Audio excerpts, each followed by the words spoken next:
contribution for this morning session is from University of Karlsruhe. The paper is entitled Selectivity of Coking Reactions on Zeolites During Methanol and Hydrocarbon Conversion. The author is presenter Professor Hans Schulz.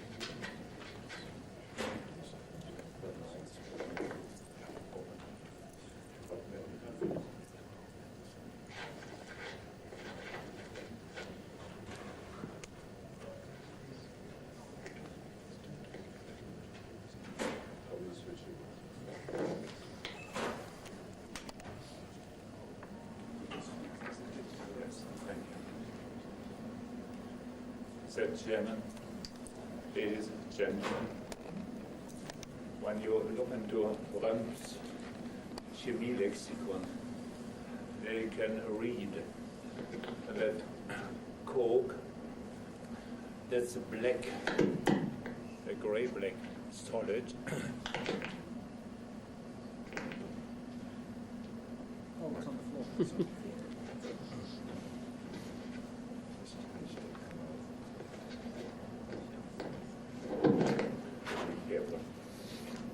And it's a solid residue obtained by thermal treatment. It's from a non-volatile organic matter.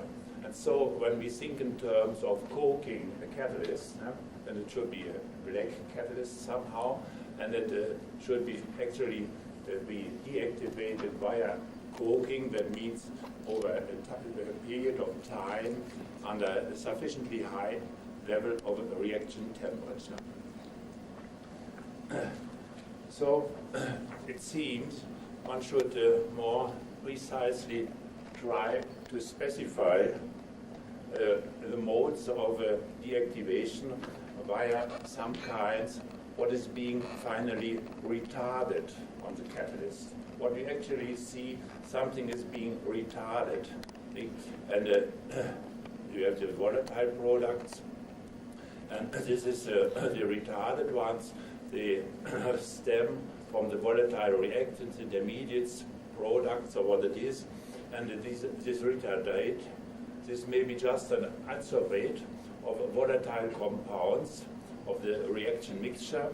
It might be a deposit of non-volatile matter, and this may be coke. But on the other hand, these can be polymers or they may be resins. And when talking in particular about zeolites, then we have, in addition to visualize and trapped compounds, matter which is retained to geometrical spatial constraints of the zeolites. And so then dimensions, shape, interlinkage of the window channels, the pore architecture will be of great importance. So we have to regard all these things in a little more differentiating mode. To just give an early introductory for the talk. One passes over a ZSM5 catalyst, methanol, at the temperature of 475 degrees centigrade, temperature level high enough for coking. And the catalyst being applied as a layer of small particles of the ZSM5, just some 5 crystallites on each other, or it is on a bead of a fused silica, and without any binder. So it's highly diluted, it's easily made isothermal by such a way. And so these particles, these are just fused silica particles. Here, from here to here, these are coated with the ZSM5. Here we have the particle, just the fused silica again. And then after 1/3 of the lifetime, of the useful lifetime, that means before the black zone has reached the end of the catalyst band, the gray-black migrating zone, which with a constant speed moves along the reactor, has come here. And this is just now a picture after 1/3 of the useful reaction time duration. So then we observe 1/3 of the reactor, or the catalyst particles have become black. This is a migrating conversion zone. This is deactivated, and down the bed, the catalyst has turned to be blue.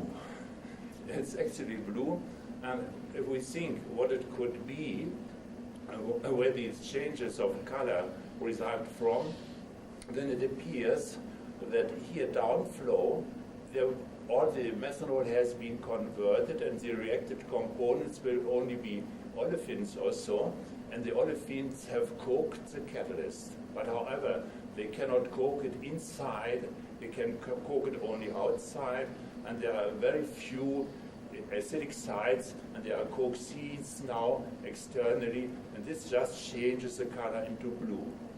And in this reaction zone here, this blue coke starts to react with methanol and then to produce more and more coke and close the entrances of the CSM5. This is a picture I will line out in detail with the further results. But the thing is totally different when we make the same experiment at 300 degrees centigrade. Then the duration of deactivation is much, much smaller by 100 times, so what it be. And then all the catalyst bed is deactivated via filling up all the pores, the internal pores, and the color indicates that a highly insaturated organic material, resin or what it might be, now fills the pores and all the catalysts being deactivated. So we have to consider very different kinetic regimes of zeolite deactivation. And this is now the overview. We are particularly interested in selectivity. We try to relate the selectivity, in particular, of the product composition of the volatile compounds. We try to relate this to spatial constraints of the zeolite, of different kinds of zeolites. And we try to follow this as a function of time on stream and different temperature ranges. Of course, we initially start with the methanol, but we then have the olefins and intermediates. And so it's again in this conversion, a mixture of reactions of the methanol with hydrocarbons, but then on the other hand also of the olefins and secondary reactions to form the paraffins and aromatics and maybe the coke if possible. So our special point is this time resolution, the time resolution which we obtain by an instantaneous vapor phase product sampling, which the duration is less than 1 second, and we then encapsulate the total product for later analysis, and this is the product from C1 to C20 and so on. It's all in one chromatogram, and it's very reliable. And on the other hand, to get also the momentaneous selectivity of the coke, therefore we add an internal standard to the volatile product stream, so we get directly the yields of the volatile product from the chromatogram and the yield and selectivity of coke as a difference. On the other hand, we characterize the used catalyst via temperature program desorption or reaction, what it be, temperature program oxidation, and again here collect the compounds which are being liberated, released from the catalyst. We have compared several catalysts, the ZSM5s, the Y-zeolite, the mordenite, and erionite, and EU1 zeolite for these investigations, and particularly are interested in the actions of pore architecture for geometric spatial constraints, and we discriminate then finally that there are really very different kinetic regimes there's actually such a regime of coking, while there are other kinetic regimes of reanimation or retardation, acceleration, and incubation as a question dependence of level of temperature and as well time of duration of reaction. The data I'm reporting come from the work in our laboratory, much as from the PhD work of Zhao, Siwei, and from various diploma theses by Manfred Kraut, Kirsten Lauer, Horst Koster, Dieter Barth, Richard Moore, and a few others. So when we are interested in shape selective actions on the course of the conversion, time on stream depends of temperature, then we should particularly look what the whole architecture of those catalysts we are using is. And there are the channels, the diameters of the channels, there are diameters of cages or channel intersections, and there are, of course, the modes of interconnection of channels and cages, if those are one-dimensional, in the aerionite or in the mordanite or in the EU1, or if they are three-dimensional, as in the case of the CSM5 and the H and the Y zeolite. And the dimensions, if we look on them here, that's a dimensional aerionite where the channels, the windows are comparatively small. However, there are cages in the channels which diameters some 13 angstrom or some 6 in this direction, not the super cages as we have in the Y, but nevertheless some kind of cages in straight ongoing channels. Here we have the CSM5. It's all interconnected like in a sponge, but we have no cages, just only the sections. And the diameter there might be something like 9 angstroms or so, and the windows are in the range of some 5 to 6 angstroms. And then the mordanite with relatively wide channels here, and unidimensional. Here are Y zeolite with a large cavity and relatively wide windows, and the nice EU1, which is one-dimensional on the one hand side, but has some pockets here to both sides, and the channels themselves are not that wide, a little similar to that of the HCSM5, but they are the pockets. And from here to here it might be something like 14 angstrom, and only about 1/100th of the coke selectivity, or 1/5, 100th. And you see here with the time on stream until breakthrough, it's about a factor of 100 between the other ones. And the coke selectivity is very low. And the other ones here seem to be rather similar in their behavior. But if we go through the selectivity,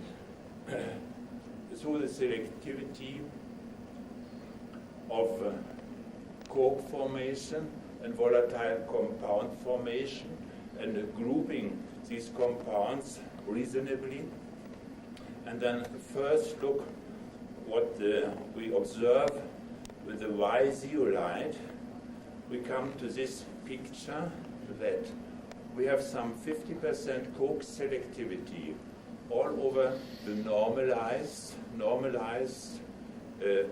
time of reaction, normalized to the breakthrough of the methanol. All the time some 50% coke. On the other hand, the selectivity for the volatile compounds changes drastically. Initially the co-products are the paraffins. The paraffins C2 and higher, which means this is a propane and the isobutane and the isopentane mainly, which indicates these are cationic reactions. These are carbanium-ion reactions, and this coke being formed in so far is an olefin-like coke, because the overall reaction cause of methanol conversion is that the methanol forms olefins, and the olefins then further on form aromatics, respectively coke and paraffins as a byproduct. So this is indicative for, let's say, olefin coke here initially. But then it turns out at the same level of coke, here the volatile products now almost exclusively consists of methane. The chemistry have totally changed, and now it means we convert now the methanol more or less exclusively to methane and further coke. And this seems to be the reaction which I showed, making the blue coke on the external surface of the ZSM5 catalyst. There are the coke seeds. There are the active acidic sites. They are coked, that some olefins are traveling downwards, and these sites are covered and deactivated by olefin coke, but this doesn't close the entrances of the crystalline. The catalyst is not being deactivated. But here with the Y zeolite, we have the large cavities, and this reaction is possible with the encapsulate in the large cavities, this reaction, and so we finally have only the coke growth by this special reaction, and which I have termed then methanol coke. This is the olefin coke, and this is the methanol coke. And this is to some extent catalyzed, or what it is, by the coke seeds, by the initial coke seeds, the reaction of these coke seeds with the methanol to make more coke and methane. So these two reactions are now indicative for the mode of coking with time of on stream. And if we compare this now with the results for the ZSM5, here we see there's no coke.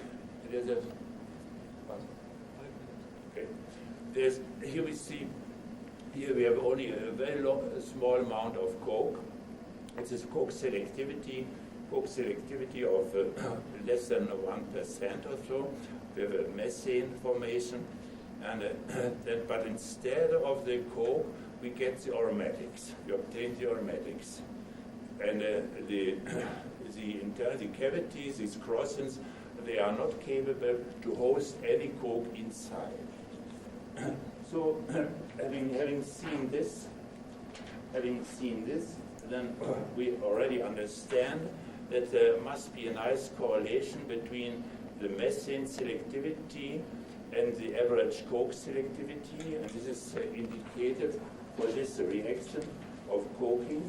We see that the ZSM5 catalyst deactivates via initial coke seed formation from the olefins, and then via further coverage with coke by growing of these seeds.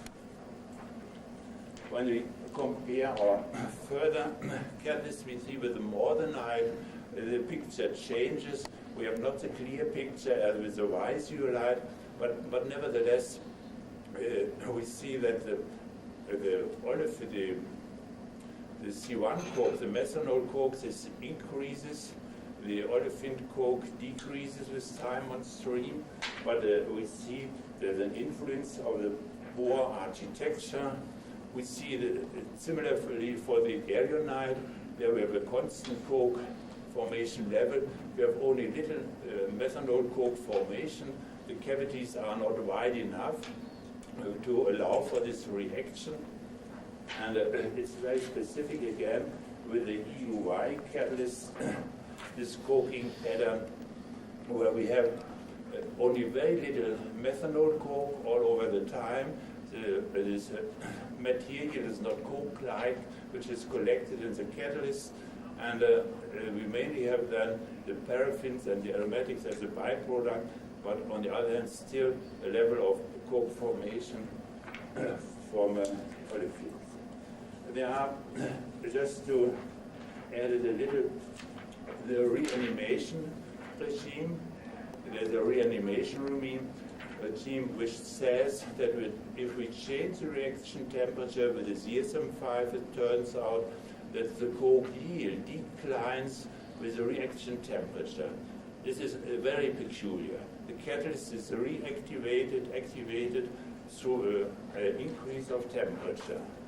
And the kinetic scheme for this is that in the ZSM5, there can only aromatics with one ring or two ring being hosted and at a distinct level of temperatures. They are interconnected with fast chemical equilibria, so always the small ones can drain out. And through this equilibria, the catalyst remains always active. It's just partially filled. It's a highly dynamic system. So the catalyst at such a level of temperature has its eternal life if it doesn't coke slowly from outside. And this explains all the earlier findings by Bibi, for instance, Vedrin, Guinée, Pfeiffer, and so on. Bibi, for instance, thinking that coke formation also is inside the pores.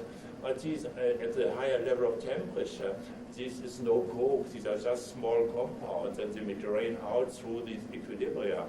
And Vedrin observed the coke on the outer surface, and Guinée as well observed the aromatics inside the larger ones, and thinking to be coke, but it shouldn't be termed coke, but just deactivating or not deactivating, depending on the level of temperature. And the measures of Pfeiffer and Kerger, who with NMR and so on, they saw these frozen large molecules, aromatics, within the pores and thought them to be coke, which they are not. And so such compounds in the ZSM5 which are being accumulated are of such bulky form or so that they not can easily escape from the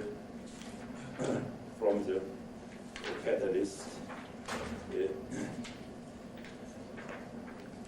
void spaces. So there are many details. I only want to finish then with this last slide, that the independence of reaction temperature, when you work now at a low level of temperature, then the situation has all changed.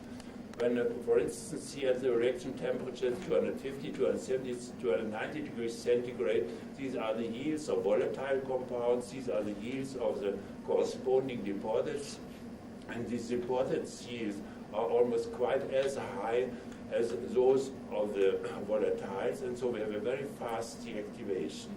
But on the other hand, 250 degrees centigrade, only after some 60 minutes we get some volatile compounds. There's a long period of incubation, and then we have a fast acceleration, and then we have a decline of a reaction rate again. And so it turns out we have to discriminate these different regimes here as a function of time, kinetic regimes, one of pre-initiation, where we only have formed the methyl ether, then we have an incubation, where we form now a deposit within the catalyst. But this now is not deactivating. It's part of the catalytic system. It activates the system. Yes? And so far we get a lot of reaction rate increase. But the more we produce of it, this is a bulky material, so it soon leads to mass transfer limitations, and the reaction rate declines again. And so this is then the regime of retardation, deactivation, and it appears we have to tie up for these deactivation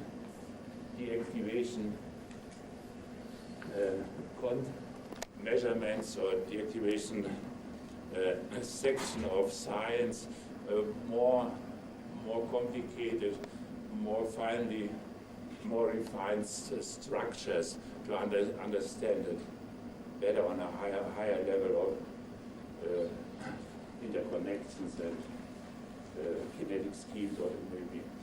Thank you for your kind audience.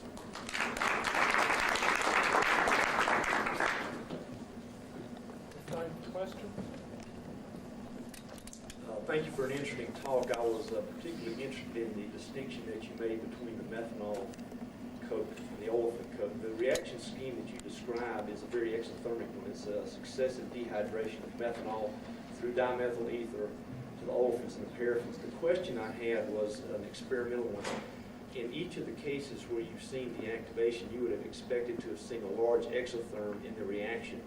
My question is, does that exotherm and the extent to which you saw it have a relationship to the type of coke that you formed? The message of the reactions, Right. we can work very isothermally. Yes, we can work highly isothermally. The system is highly diluted by 1 to 10 or so. That's 1 point. Okay, so the reactions that you described were carried out in an isothermal reaction system? Yes. We Okay. took very much care of that. Okay, thank you. Other questions? Well, I have, I guess, a comment, and one can make a definition to mean, I think, whatever one chooses. I think you pointed out that one has to be careful in terms of what one calls coke, and there may be several kinds of coke, and we've seen this. There's also what some people call soft coke and hard coke, and then there is coke that will either get on the active site for the reaction, or the active, or on some other site. So I think one has to be careful and stick to the same definition. It's a comment, not a question. I think it's really important, and I think it is misleading if any kind of deactivation by organic matter is termed coke. I think it's misleading. So I think we have really to be there more precise, yes, even if it's difficult, yes, to see what the catalyst is retarding. Any other questions? Well, I would like to thank all the speakers that participated in this session. I'd like to thank the audience for staying with us till the bitter end, and thank you all once again.